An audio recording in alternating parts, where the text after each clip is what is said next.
Jolan Schun, welcome to another exciting day in our galaxy. And now, after all the stuff from the new ARC, and I did all the videos on everything that was new in there, I can finally start talking about some basics again. And that's what I want to do today again, because, and I picked a topic that came up again. I made a video on that a long time ago when I started this channel.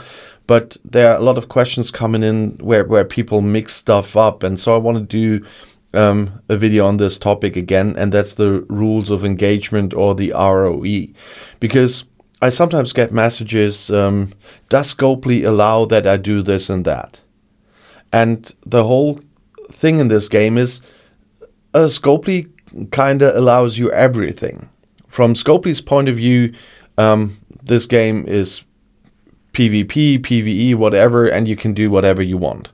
There are only a few barriers in there. That's, for example, the level limits. So you cannot attack everyone below your level and everyone above your level. There are the different level restrictions depending on your ops level. I made a video on that one already. If you haven't seen that, have a look in my general help playlist. Everything else, every rule you encounter on your server is ROE and rules of engagement made up by your server. They are not the same on the different servers, at least most of them. Maybe some people from one server later started again on another server and just took their ROE with them. But the people on your server made your rules of engagement, not Scopely. Scopely doesn't care about rules of engagement. If it was about them, they probably would like the whole system or the whole server to be a full PvP area. Then people would spend more money, I guess. But I'm quite sure, knowing the players I experienced over the years, there would be a lot less players there if it was just a mere PvP game.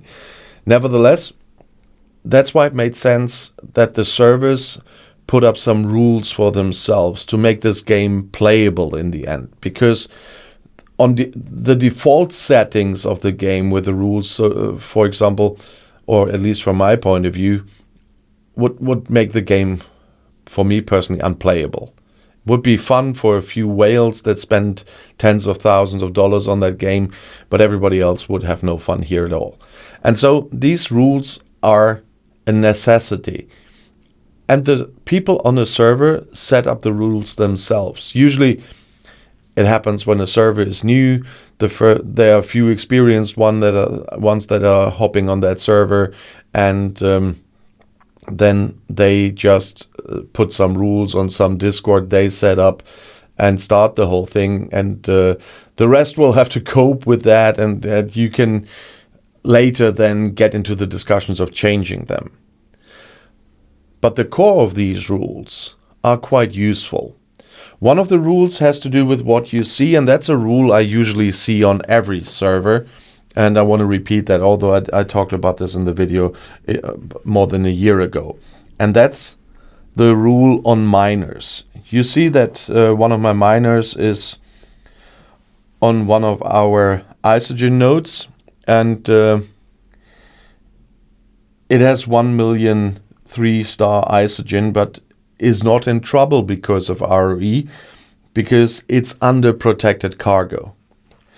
You see the little part below the 1 million is white and not green. That means it's under protected cargo.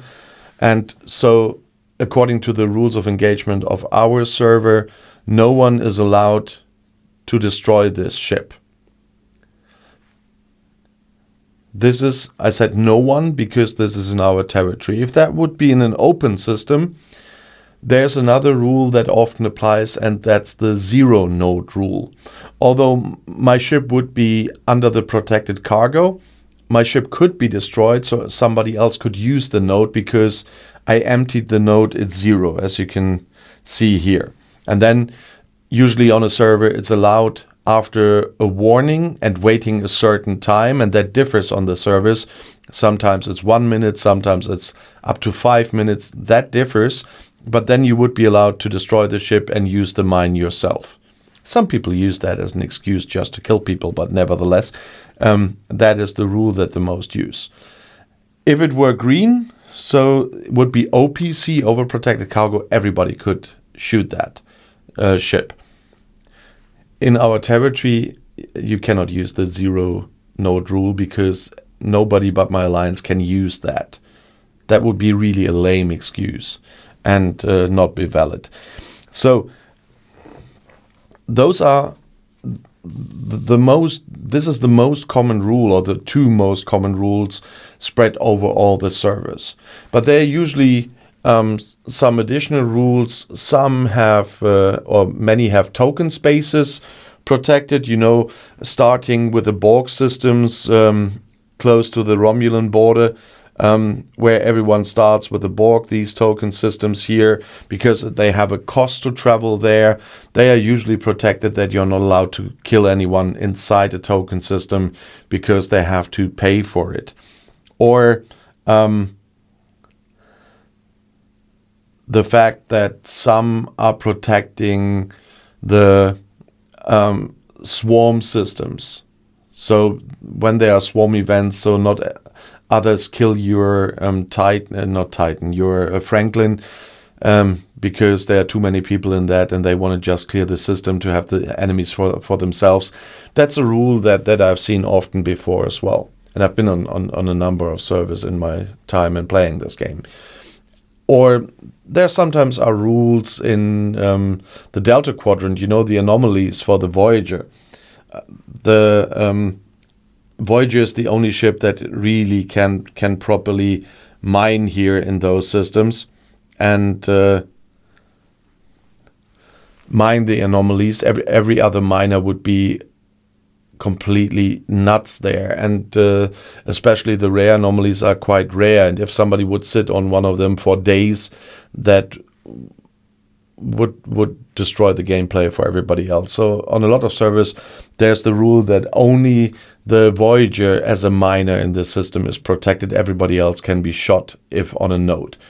And those are all the different kinds of rules that people can make up. We have a rule, for example, after a lot of developments over the years, for the territories, we have a 1 versus 1 rule. It's not necessarily 1 versus 1, but the name tells what the rule is about. Only those alliances that are paying to take part in a takeover are allowed to fight there. It's not allowed for, let's say, a tiny alliance to pay and then some big friends helping them conquer that thing. That is something out of the history of our server.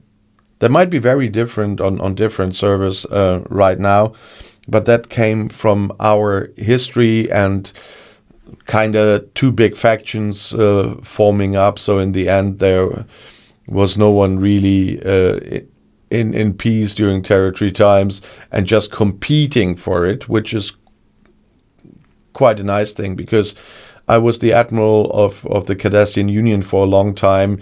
We were, just a top 10 alliance, but only top 10, not top higher. And we managed to have some big fights with other alliances, kind of on eye level, so to speak, and without disturbance from the outside. And we could just fight it out, and the one that managed to get more people online at the right time and has the better strategy did win. And so that makes territory more fun and more fair, to be honest. Because with the other version, alliances that did not deserve to have a territory did get territories, and not small ones. And that's why we got, for example, into that one. And nowadays, we are fighting 1 versus 1. But this is a thing my server decided. For example, I got the question recently again, is it allowed to attack bases during a takeover? And that's a question I cannot answer, because that only depends on the rules of engagement on your server. If the rules of engagement on your server don't say it's forbidden, you can. If they say it's forbidden, you can't. Well, when we are in big fights and territory takeovers, for example, my base gets attacked, so to distract me, but I don't care. And I keep hitting, because in that moment the territory takeover is more important. Nevertheless, it might not be allowed everywhere. But it's not on Scopely if it's allowed or not. It's on your server and what your server decided. That's why every server has a Discord channel or a Discord server with different channels. There you will find the rules of engagements. And it's really important at least to be on Discord on your alliance server. Every alliance usually has a Discord server themselves, and there they publish the rules of engagement of the main server as well. And of course you can coordinate, you can communicate, you can get help there. So really everyone should be on Discord, at least on your alliance server, so that you can communicate with the rest of your alliance, get the help there, and get the information there you need on those topics. But the rules of engagement, once again, are made up by the players. They are not Scopely's. And I'm quite sure a lot of people have different opinions about certain rules of engagement. So please let's have a discussion in the comments below the video and on Discord about them. And if you want to see another video right now, the next one is right here in the end screen. I'll see you there. I'll be back.